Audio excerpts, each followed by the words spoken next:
Just as a follow-up, Coach, a takeaway maybe. I think you're always studying the game. I'm sure you learn something from every season. Is there something that this season taught you more than any other, or what something that stood out to you as kind of the lesson this season taught you?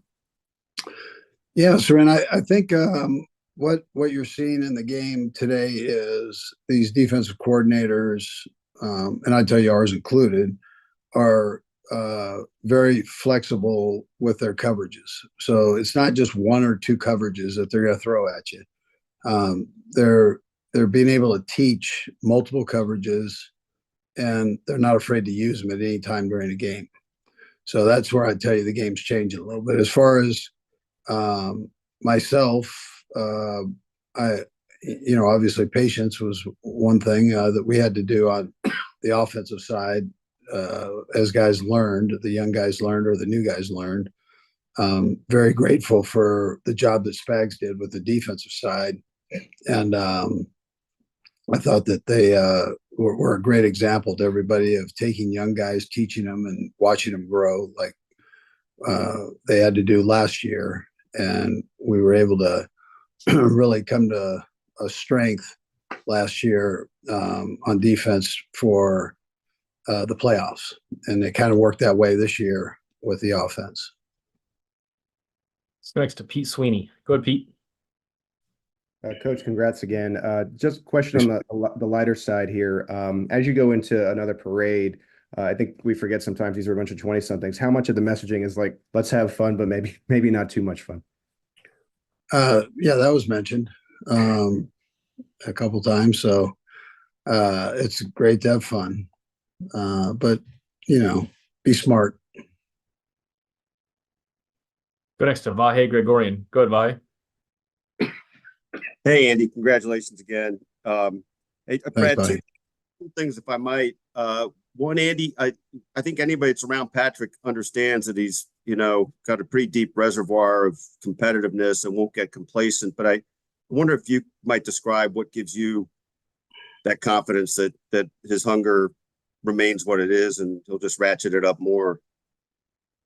Yeah, he has a love for the game, and and so when you have that type of love, especially as young as he is, that's I don't think that's going anywhere. And he doesn't let all the outside events affect his play.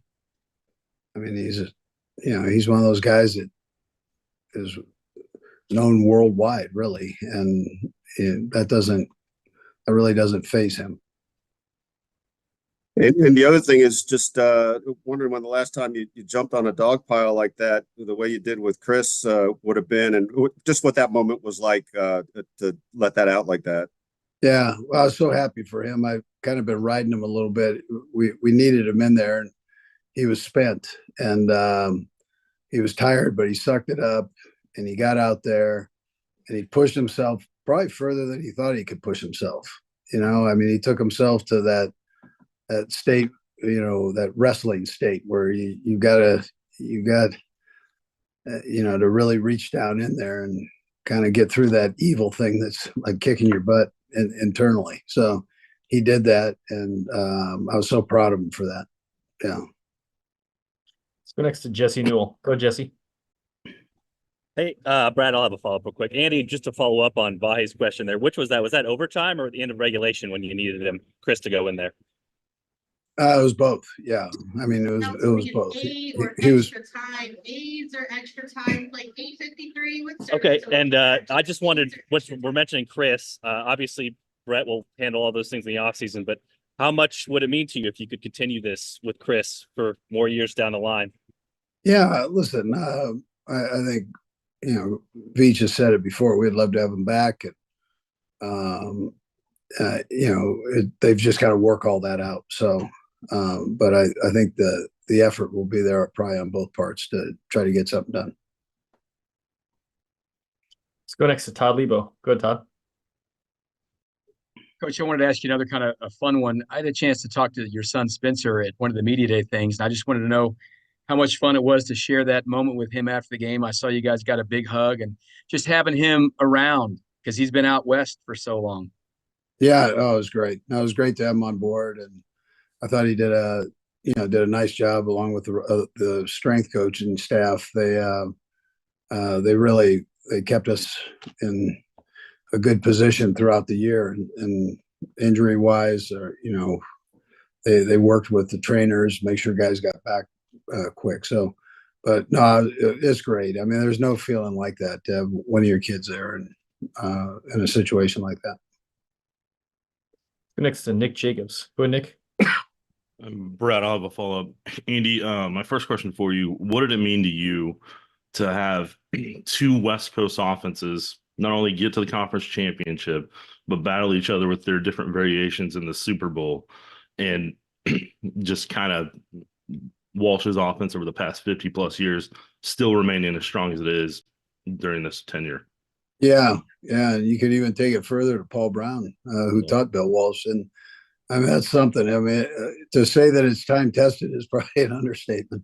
But it's, and they are different. We've stretched ours in a certain direction, and Kyle's done the same thing. But it's like